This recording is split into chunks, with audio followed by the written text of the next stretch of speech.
صلی اللہ تعالی علیہ وعلا آلہ واصحابہ وبارک وسلم تسلیما کثیرا کثیرا. اعوذ باللہ من الشیطان الرجیم. بسم اللہ الرحمن الرحیم. اولئک یؤتون اجرهم مرتين بما صبروا. وقال الله تعالى إنما يوفى الصابرون أجرهم بغير حساب. وقال الله تعالى وبشر الصابرين. وقال رسول الله صلى الله تعالى عليه وسلم وهو شهر الصبر، أو كما قال الله تبارك وتعالى وكما قال النبي صلى الله تعالى عليه وسلم. وقال النبي صلى الله تعالى عليه وسلم الشكر نصف الإيمان والصبر نصف الإيمان واليقين الإيمان كله، أو كما قال عليه الصلاة والسلام إن الله وملائكته يصلون على النبي يا أيها الذين آمنوا صلوا عليه وسلموا تسليما. اللهم صل على محمد وعلى آل محمد كما صليت على إبراهيم وعلى آل إبراهيم إنك حميد مجيد. اللهم بارك على محمد وعلى آل محمد كما باركت على إبراهيم وعلى آل إبراهيم إنك حميد مجيد.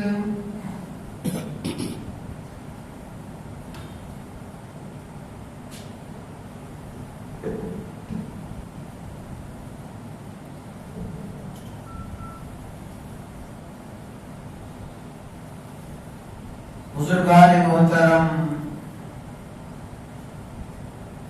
برادران اسلام،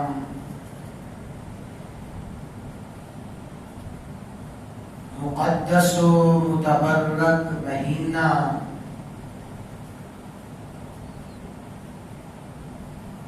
اپنی رحمتیں،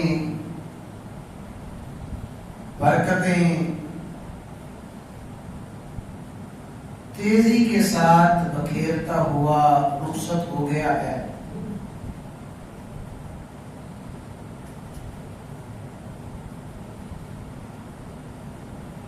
ماہ رمضان المبارک میں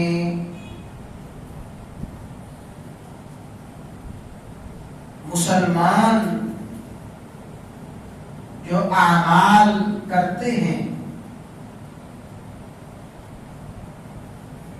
ان اعمال کا نتیجہ کیا ہے؟ ظاہر ہے کہ ہر عمل اس کا فائدہ اسی وقت ہے جب اس عمل کا مطلوبہ نتیجہ حاصل ہو.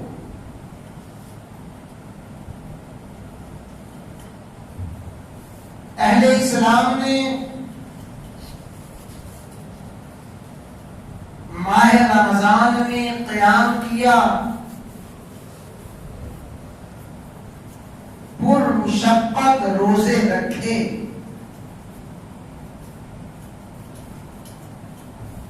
سحری میں بیدار ہوئے، تلاوت کی کثرت ہوئی، ذکر اذکار ہوا. یہ جتنے اعمال ماہ رمضان میں ہوئے ہیں ماہ رمضان کے تمام اعمال کا نتیجہ کیا ہے؟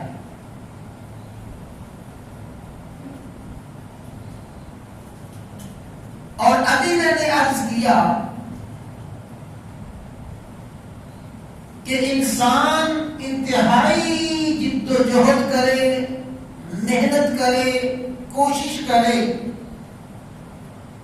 خون پسینہ ایک کر دے، اگر اسے اپنی کوشش کا مطلوبہ نتیجہ نظر نہ آئے تو ہر کوئی کہتا ہے میری محنت، میری کوشش رائگاں، فضول اور بیکار نہیں ہے۔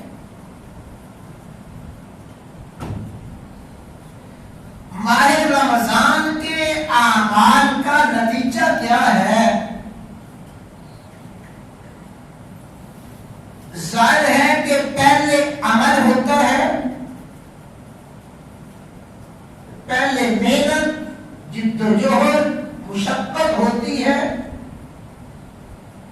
ساری جد و جہد کے بعد پھر نتیجہ دیکھا جاتا ہے کہ مطلوبہ نتیجہ حاصل ہوا ہے کہ نہیں ہوا۔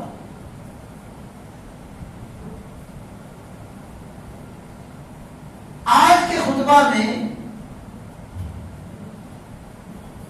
یہی عرض کرنا ہے کہ ماہ رمضان المبارک میں کیے گئے تمام اعمال کا نتیجہ کیا ہے، اور پھر دعوت فکر ہے کہ کیا میری محنت، میری مشقت کا مجھے مطلوبہ نتیجہ مل گیا یا نہیں۔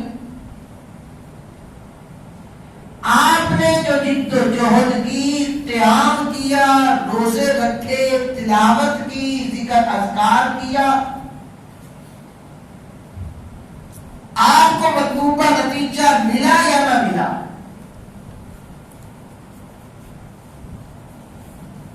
اور پھر اس بات کو ذہن میں رکھیں کہ ایک نتیجہ وہ ہے جسے ہم مطلوبہ نتیجہ سمجھتے ہیں، یہ میری محنت ہے، یہ میری جد و جہد ہے، مجھے اس کا یہ نتیجہ ملنا چاہیے۔ ایک نتیجہ ہم طے کرتے ہیں اور ایک نتیجہ وہ ہے جو کائنات کے سب سے بڑے عقل مند انسان، کائنات کے سب سے بڑے دانش مند انسان، کائنات کے سب سے بڑے ہادی مربی، امام الانبیاء، سید الانبیاء، سیدنا و مولانا محمد رسول اللہ صلی اللہ علیہ وسلم نے ایک مطلوبہ نتیجہ بیان فرما دیا۔ یقیناً جو مطلوبہ نتیجہ آپ نے بیان فرمایا اصل نتیجہ وہی ہے۔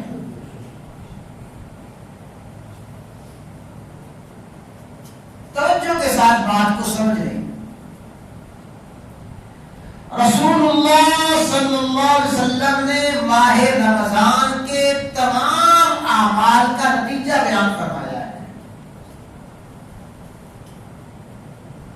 جتنے روزے رکھے نتیجہ یہ ہے، قیام کیا، تلاوت کی، ذکر اذکار کیا، یہ نتیجہ دیکھ لو۔ اگر تمہیں یہ نتیجہ مل گیا ہے تو اپنی عبادات پہ، اپنے اعمال پہ شکر کرو۔ اگر خدا نخواستہ یہ نتیجہ نہیں ملا تو فکر کرو کہ تمہارے سارے کے سارے اعمال بیکار، فضول اور ضائع گئے۔ نتیجہ کیا ہے؟ فرمایا وَهُوَ وَهُوَ شَهْرُ الصَّبْرِ وَهُوَ شَهْرُ الصَّبْرِ ماہ رمضان کا نتیجہ یہ ہے کہ ماہ رمضان میں اہل اسلام جو اعمال کرتے ہیں، جو عبادت ریاضت جد و جہد کرتے ہیں، وَهُوَ شَهْرُ الصَّبْرِ تمام اعمال کے نتیجے میں ان کو صبر حاصل ہو جاتا ہے۔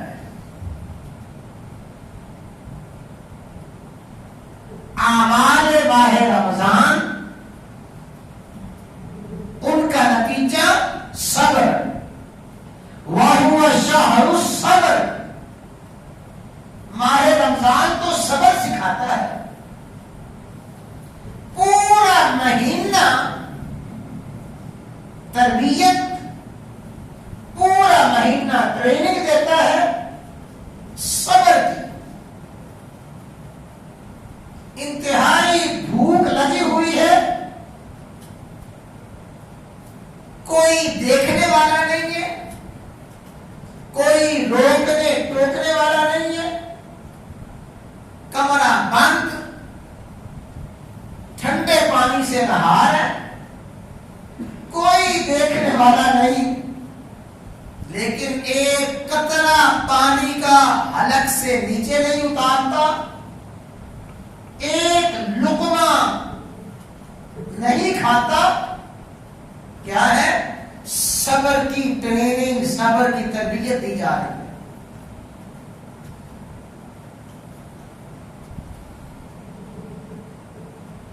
جوان ہے، نفسانی جذبات ہیں، جذبات کے تکمیل کا حلال طریقہ موجود ہے، اپنے جذبات کو روکے ہوئے ہیں، سامنے ٹھنڈے مشروبات پڑے ہوئے ہیں، بلکہ بحمد اللہ تعالی اکثریت مسلمانوں کی ایسی ہے، روزہ داروں کی ایسی ہے، انہوں نے روزہ رکھا ہو اور ان کو کہا جائے کہ بھئی پانی پی لو، تھوڑا سا کھانا کھا لو، اس کے بدلے میں تمہیں 5 لاکھ روپیہ دیتا ہوں۔ الحمدللہ اکثریت مسلمان لاکھوں روپیہ ٹھکرا دے گا، پانی کا ایک قطرہ نہیں پیے گا، ایک لقمہ نہیں کھائے گا۔ کیوں؟ صبر کر رہا ہے۔ فرمایا پورا مہینہ صبر کی تربیت، صبر کی مشق۔ چھوٹی سی رات ہے، 2-2.5 گھنٹے سویا ہے، اٹھنے کو دل نہیں کر رہا، لیکن صبر کرتے ہوئے 2-2.5 گھنٹے بعد اٹھ گیا،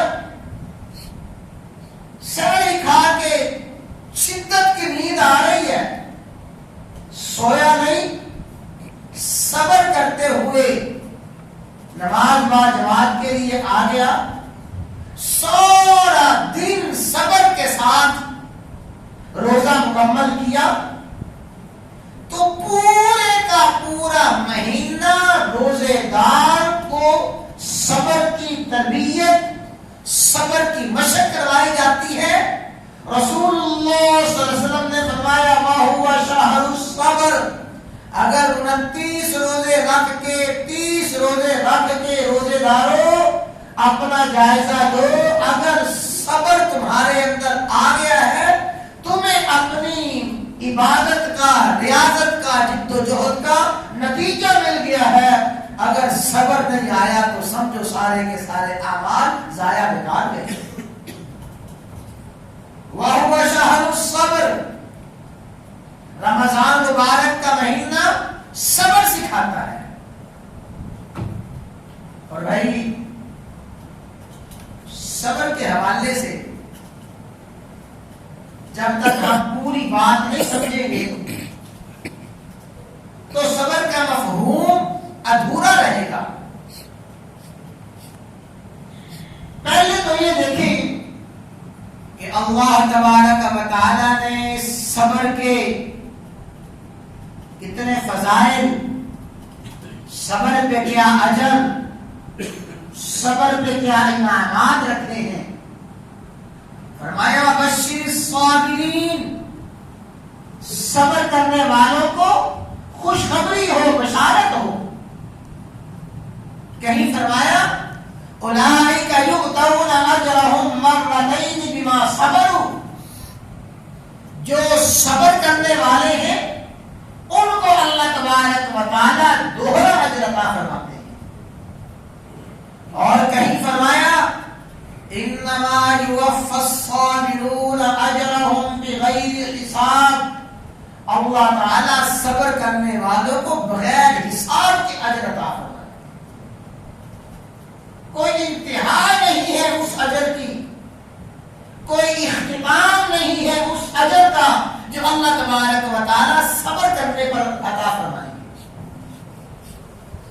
اور صبر اللہ تعالی نے اپنے مقبول بندوں کی صفت بیان فرمائی.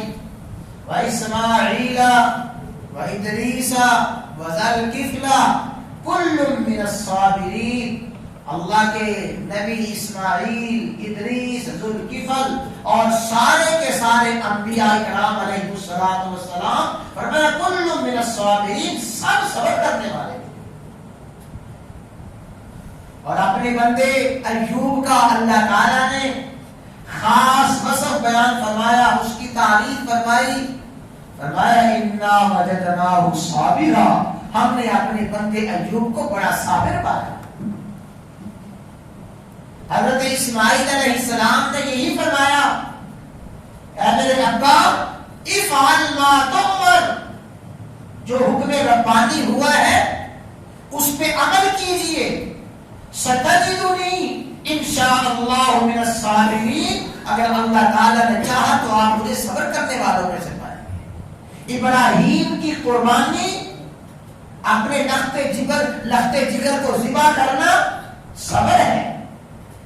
اسماعیل علیہ السلام کا گردن جھکا دینا، چھری کے تلے اپنا گلا اور گردن رکھوا دینا صبر ہے. تو فرمایا وَهُوَ شَهْرُ الصَّبْرِ، ماہ رمضان تو صبر سکھاتا ہے.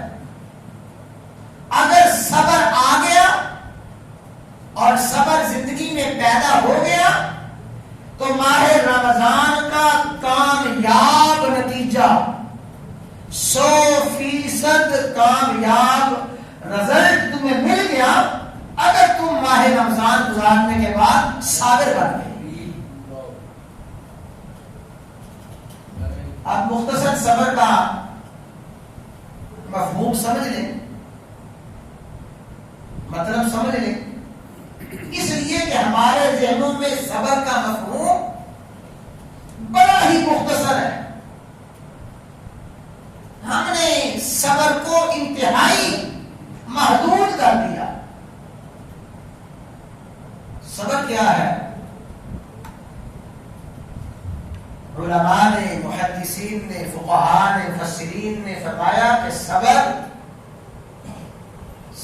کی 3 قسمیں ہیں، یا یوں فرما لیجیے کہ صبر کے 3 درجے ہیں.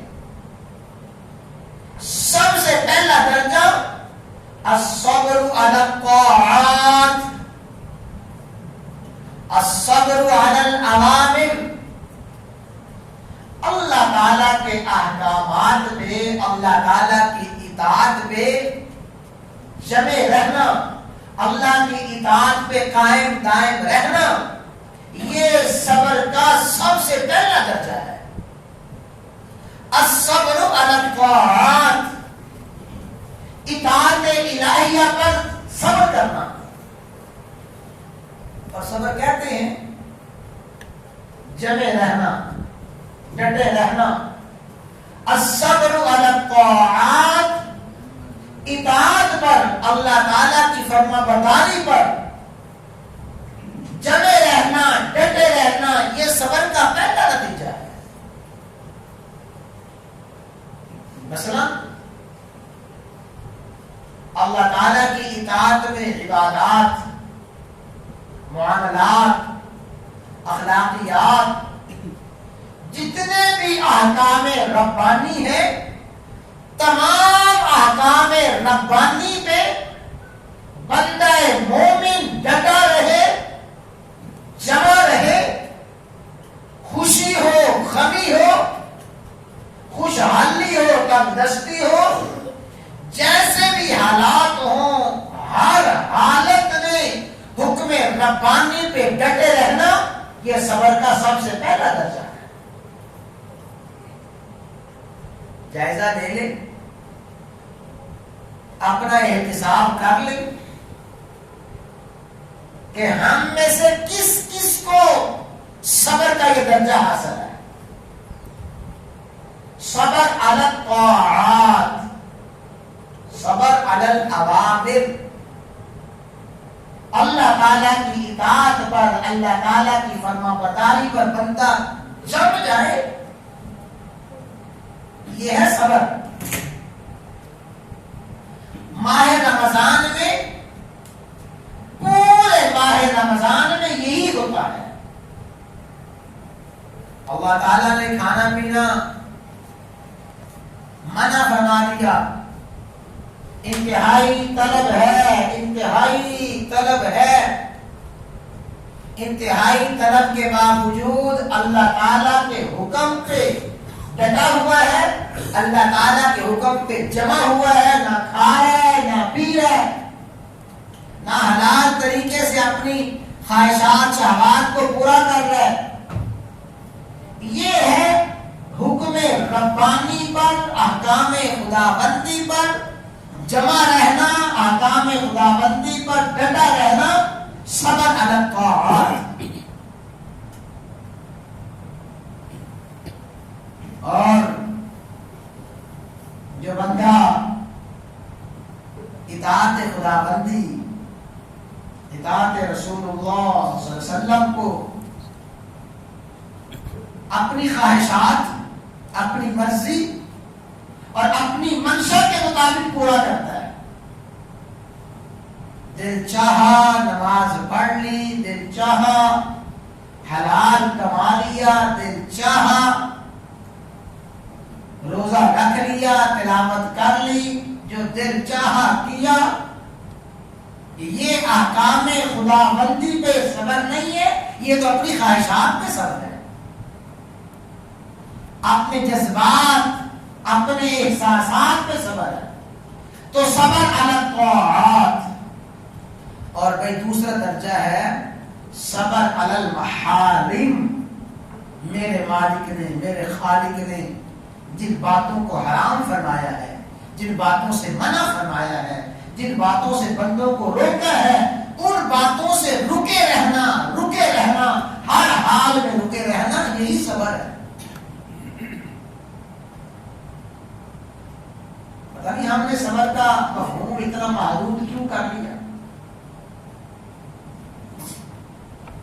محارم، خالق و مالک کی منع کی ہوئی چیزوں سے بچتے رہنا، یہ ہے صبر۔ خالق و مالک کے احکامات کو، خالق و مالک کے اوامر کو ہر حال میں پورا کرنا، یہ ہے صبر۔ ہاں، آخری درجہ ہے صبر علی المصائب۔ جو پریشانیاں آتی ہیں، جو دکھ اور تکالیف آتے ہیں، ان دکھوں کو، تکالیف کو، پریشانیوں کو حکم الہی سمجھتے ہوئے، تقدیر سمجھتے ہوئے اس پہ جزا فضا نہ کرنا، شکوہ شکایت نہ کرنا، باغیلا نہ کرنا، یہ ہے صبر علی المصائب، جو کہ صبر کا آخری درجہ ہے۔ اس آخری درجے ہی کو ہم نے صبر سمجھ لیا۔ تو حضرات گرامی، رسول اللہ صلی اللہ علیہ وسلم نے ماہ رمضان کا نتیجہ بیان فرمایا۔ ماہ رمضان میں عبادات کرنے والوں، ماہ رمضان میں مشقت کرنے والوں، جد و جہد کرنے والوں، آؤ اپنے اپنے اعمال کا نتیجہ دیکھ لو۔ وَهُوَ شَهْرُ الصَّبْرِ، یہ ماہ رمضان تو تمہیں صبر کی تربیت دیتا ہے۔ اگر 29 روزے رکھ کے 30 روزے رکھ کے سارا دن بھوکا پیاسا رہ کے الحمدللہ راتوں کو قیام کر کے ذکر اذکار کر کے تمہیں صبر حاصل ہو گیا ہے، صبر علی الطاعات، صبر علی المحارم، صبر علی المصائب، پورے کا پورا سال اب اس کیفیت کے ساتھ تم نے گزارنا ہے۔ اگر یہ کیفیت پیدا ہو گئی ہے تو شکر کرو کہ اللہ نے ماہ رمضان کے اعمال کا تمہیں 100% کامیاب نتیجہ دے دیا۔ کسی کو بار بار سوچنا ہے، بار بار جائزہ لینا ہے۔ رسول اللہ صلی اللہ علیہ وسلم نے ایک حدیث میں فرمایا الصبر نصف الایمان والشکر نصف الایمان، فرمایا نصف ایمان تو صبر ہے اور نصف ایمان شکر ہے۔ صبر شکر جہاں دونوں مل جائیں گے، یعنی ایک حالت ہے صبر کی، دوسری حالت ہے شکر کی۔ جب بندہ اپنے من چاہے حالات میں، اپنی من چاہی زندگی میں شکر کرے گا، اسے ایمان کا ایک درجہ مل گیا ہے، نصف ایمان مل گیا۔ اور جب زندگی اپنی خواہشات کے خلاف گزر رہی ہے، پھر بندہ صبر کرے گا، اسے ایمان کا نصف مل گیا۔ تو نصف ایمان شکر، نصف ایمان صبر، اور فرمایا بس یقین الایمان کلو، اور سارے کا سارا ایمان تو یقین کا نام ہے۔ تو ماہ رمضان کے اعمال کا نتیجہ فرمایا وَهُوَ شَهْرُ الصَّبْرِ، ماہ رمضان صبر سکھاتا ہے، صبر سکھاتا ہے۔ تو اپنے اندر جیسا لو، جھانک کے دیکھو، صبر علی الطاعات میرے اندر ہے، صبر علی المحارم میرے اندر ہے، اور صبر علی المصائب میرے اندر ہے۔ اگر یہ ہے تو اللہ کا شکر ہے، اگر نہیں تو فکر ہے۔